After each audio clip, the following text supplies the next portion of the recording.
Well, I understand that we have a sports consultant joining us live on the program as well. Mr. Tony Ibitoye joins us live on the program now. Mr. Ibitoye, I mean, look, for me, this is really embarrassing. But it's the fact that this is not the first time the likes of former Super Eagles captain Sunday Oliseh have been making allegations of mismanagement of funds, not just FIFA, Honorable, funds from FIFA and CAF.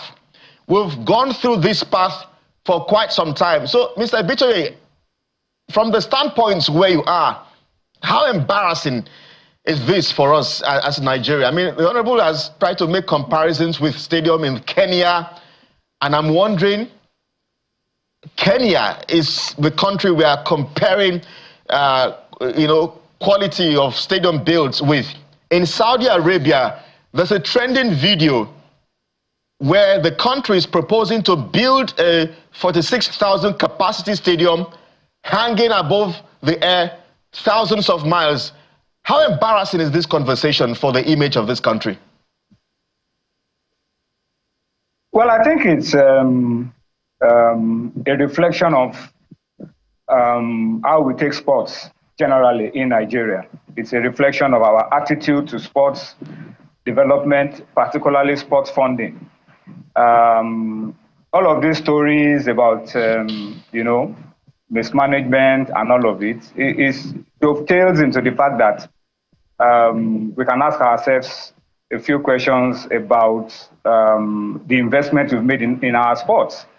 And it's not difficult for you to find that we've not been doing so much in the area of investing in sports facilities, maintaining sports facilities, and investing in grassroots sports development. That's very obvious. I mean, go around the states, a few states, maybe Delta, Lagos, and a few other states are the ones that can really beat their chest that, look, they're making some kind of investment in grassroots sports development and sports facilities. Let me give you a very good example. National Stadium Lagos, it's been dead for how many decades now? The new one that we did built in 2003 for the All Africa Games, Abuja National Stadium. Go and check it out. How useful is it? In the whole of Nigeria, the Eagles can only play in one stadium built by Govt Akpabio, the current Senate president. If Akpabio didn't build the stadium in Uyo, you ask yourself, where would the Eagles be playing? Not just the Eagles, all our clubs playing continental football play in Uyo, like Uyo is the only stadium suitable for that level of football in Nigeria. I mean, that just tells you about how poorly we've invested in sports. And it's the attitude of government not recognizing the role that sports can play in helping our national development. Allegations can fly around, Allegations can fly around. And it's normal in this social media era to have this kind of allegations, to have this kind of pictures painted, because even if the information look like half truths, half untruths, we all have one aim. We want things to be better. We want to compare with the best nations in the world. That's the attitude of the average Nigerian. We want the best in the world. So we compare ourselves with the best, although our reality is different. We want to be like, they want to see facilities like we see in Brazil, in England, in Spain. It's the same thing with our economy. It's the same thing with our health. It's the same thing with education. So it's the same thing that has come into sports. We want the best, but we are not making that kind of investment that keeps us at that level of the best. I like what the Honorable said about their committee asking these questions, but I think the more pertinent question is how much funding comes into sports. You see, the FIFA forward funds, that is the subject of all of our discussions, are meant to help nations, to put facilities in places where ordinarily it's difficult, to site facilities. It's like a forward, FIFA forward. They want to move the game forward, and they want to bring facilities to areas where ordinarily are overlooked. That's where you have it in Brennan Kirby, for example. The place that is honorable wants to remember is Uborodu in Delta, the Extravos area, And that Uborodu case is a very peculiar case because it's in court. The contractor for the job is saying that that terrain is very difficult to work. And so the amount that has been budgeted for that project needs to be increased, And he's saying that after documents had been signed and work was supposed to start. I mean, they are supposed to be completing that project about the same time that the Brennan Kirby project was completed. But up till now, it hasn't gotten off the ground. So the issue is there, and it's in court. So I guess because the issue is in court, we can't talk too much about it. But that's the issue with the Borodu projects, But the Brennan Kirby project as well, the 1.2 million that they talked about is the FIFA Forward Fund. It doesn't come directly to the NFF. FIFA Forward Funds don't come directly to the football associations. It goes to the FIFA consultant who is mandated to build, because FIFA wants it to be standardized across the world. The project that you will see in Mauritius must be the same that you will see in Nigeria, must be the same that you will see in Cote d'Ivoire, must be the same that you will see in Kenya. So they use their consultant to ensure that it is standardized. It doesn't come to the federation. And every step of the way, just as Honorable said, FIFA scrutinize and ensure that the funds are not used for something else and that the funds match the quality of what you put on site. So it's not so much about asking NFF too many questions. It's about finding out from FIFA and their consultants what they are doing and how they are doing it. So that's just to put things in perspective. And, the FIFA Forward project has been in phases. We stalled for so many years on phase one.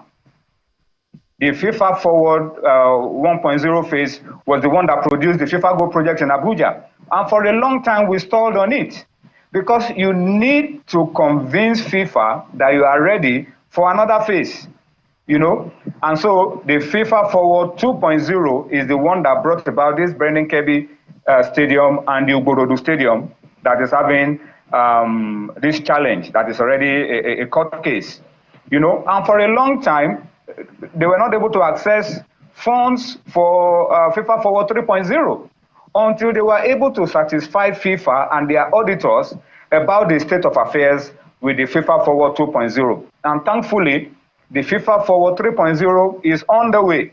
That's the one that the Football Federation is putting in Abuja. Hostels, training pitches for the national team, and I think from the reports we're getting, the NFF are promising that in a year or two, that project will be up.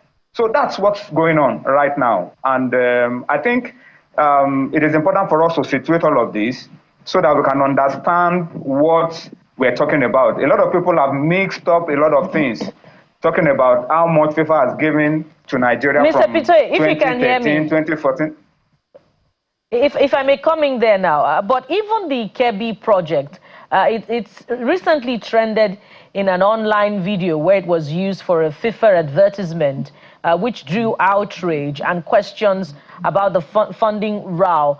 People interpreted it as a subtle jab at the NFF, where the Kirby Stadium was showcased as substandard because it was substandard, not because it was showcased as substandard. So if the House of Representatives is saying that it wants to probe past administrations of the NFF from 2015 till date, my question is, doesn't it then place a question mark on the acquittal of the leadership of the NFF under past president Amaju Pinnick, who was tried also on allegations bordering on grants for the development of football? The Kirby Stadium and the way it works with FIFA is that it's difficult for you to probe what you are not a part of. So once FIFA certifies that the funds they gave you has been judiciously used, as I said, doesn't come directly to the Football Federation, it goes to the FIFA consultant handling the project, there is very little you can do. You can't cry more than the bereaved. And as Honorable said, when this project was commissioned, you ask yourself what was the rate of the dollar to the naira for the 1.19 actually it's $1.119 million, you know. So you ask yourself, what justification is there for you to do a probe if FIFA that gave out the commission and gave out the project tell you that they are satisfied with what was done with their contractor? So that's where the problem lies with you trying to probe. Amaju Pinnick had a lot of challenges when he was NFF president. And on the basis of that, he ensured that the accounts of the NFF were regularly audited. And I think they still maintain that tradition of every year they bring out the audited report of the NFF. How much comes to it from FIFA? How much comes to it from CAF? You know, how much was spent? And they do this because the auditors must also pass a basics test, you know, standard, before they can be used to, you know, do this kind of work that FIFA requires and CAF. And so they have probably to look at the audited reports of the NFF and look at all of these issues to be able to situate things properly. I recognize the responsibility of the House, their oversight functions, you know, to ask questions and all of it, which is very good, and which is what all of us should be doing. We should be putting those in charge of our sports on their toes in terms of giving accounts of how much money is coming, how much monies are spent, what were they spent for, and then we scrutinize them and put them on their toes. But when it comes to these FIFA forward funds, FIFA deals with their consultant. The money doesn't come to the federation. The money goes to the consultant. And before another tranche is released to you, you must justify that you have used what was given to you judiciously. All right.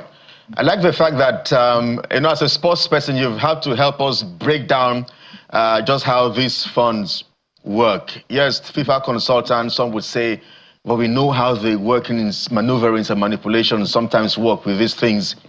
But I was speaking to you just a moment ago and our viewers about this stadium in Saudi Arabia. Let's paint a picture for our viewers to see. It's on your screen there. That's the stadium, Mr. Ibitoye.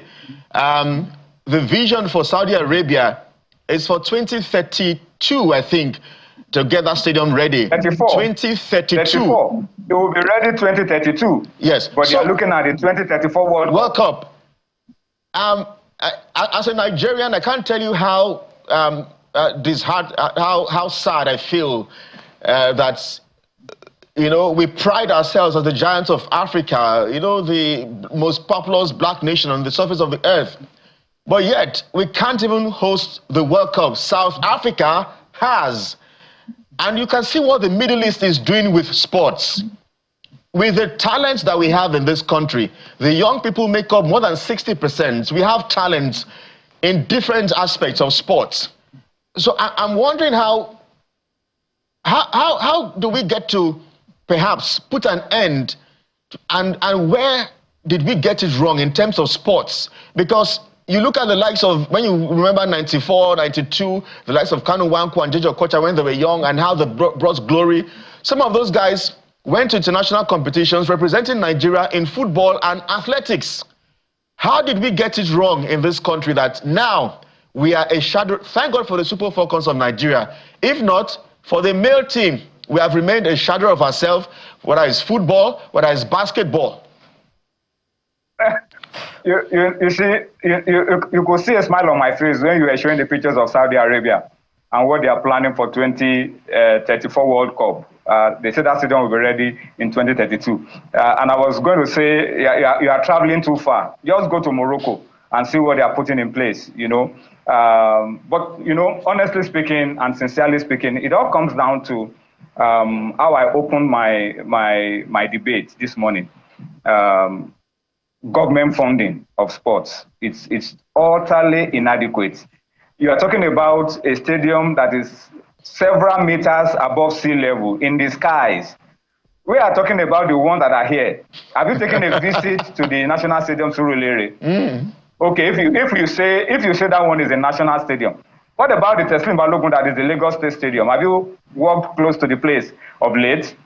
You know, and to find out what state it's in. As we speak, you know, the only stadium suitable for football in Nigeria, international football in Nigeria, is the Godswill Akpabio Stadium in Uyo. So probably we have to say a very big thank you to the Senate President, Godswill Akpabio, for thinking about that stadium when he did and for building it when he did. A lot of people felt it was a waste of money, but that is our saving grace now. How embarrassing would it have been if Nigeria cannot play World Cup games at home and we have to go and play at a neutral venue, maybe in Cote d'Ivoire or Morocco? You know, so it comes down to funding of sports by government. And President Bola Ahmed Tinubu, through the National Sports Commission, says he's hoping to turn things around, hoping to create a sports economy. Until we are able to do that and make sports a viable economy, a viable ecosystem that incorporates a whole lot of everybody involved in sports and make it profitable and a venture. Okay, let me just say it this way. We must begin to take sports as business. You know, I worked with the minister under the Buhari administration, my boss, Sunday Dare. We had a sports as business policy until we are able to fully implement that and get a chunk of the buy-in from the private sector into what we are doing in sports in Nigeria. We've not started the journey. All right, so Mr. we have to start to look at creating that environment to get the private sector in and then be able to get proper funding for sports in Nigeria. Mr. Ibitoye, if I catch your drift, are you exonerating, without us losing sight of the heart of the matter, are you exonerating the NFF amid these allegations of misappropriation of FIFA forward funds and saying, yes, indeed, questions can be asked, but the balance of whatever it is to shore up the fortunes of sports should be provided by government, and hence government is not living up to its billing? Is that what you're saying? It's difficult to completely exonerate the NFF because they are the ones in charge of our football. We can always demand that they do better. You know, we must put them on their toes, which is why I'm not totally against the social media outburst asking that they account. So let them account, you know. But I'm just stating things I'm just putting things in proper perspective. That the FIFA forward funds doesn't come to the NFF. It goes to the FIFA contractor that handles the project. There are other funds that come from FIFA for youth development, for World Cup participation, for other areas, for other specifics that come to the NFF. Yes, we can hold them accountable and tell them to tell us what they do with those funds. But this particular FIFA forward funds that we're talking about doesn't come to the NFF. It goes to the contractor. So we can't completely exonerate the NFF. That's why I'm hoping that the FIFA Forward 3.0 that they are planning, you know, hostels, training facilities for the national teams and all of it, I'm praying that it comes to fruition in record time. Maybe that will give us a semblance of structure, of prudence, and then help us to manage the funds better. All right. But to completely exonerate the NFF, no, that won't be right. That won't be a good balance. Let them account, you know, but it's important for us to put it in perspective that some of these things don't come to them directly. It goes to the contractor who must give accounts step by step before the next round of funds are provided for them to go on with this project. Yeah. Well, we'll wait and see how the probe and investigation goes by the House of Reps. Some are saying how do they intend to go about that investigation, because there are allegations that there's some sort of cabal in the NFF and the Nigeria's sports sector. But we must leave it here. It's a pain for me personally, and I remember some time ago when we had the National Stadium in Abuja built. It was like the best thing after jollof rice. But the state of that stadium right now, I mean, it's in a sorry state, and that is the story of most of our facilities. Unfortunately, we're unable to as well continue the conversation with the Chairman House Committee on Sports, House of Reps, Honorable Kabiru Amadu, who we couldn't continue the conversation with. But we must thank you indeed, sports consultant Mr. Toyin Ibitoye, for bringing us some sort of clarity and explainer to how the workings of these grants and from FIFA and CAF works. Calling me a sports consultant is making me look very far away. I'm in-house. I'm in-house. I'm channels through and through. So absolutely, I'm a part of the family. Absolutely. It was such a delight to speak with you this morning.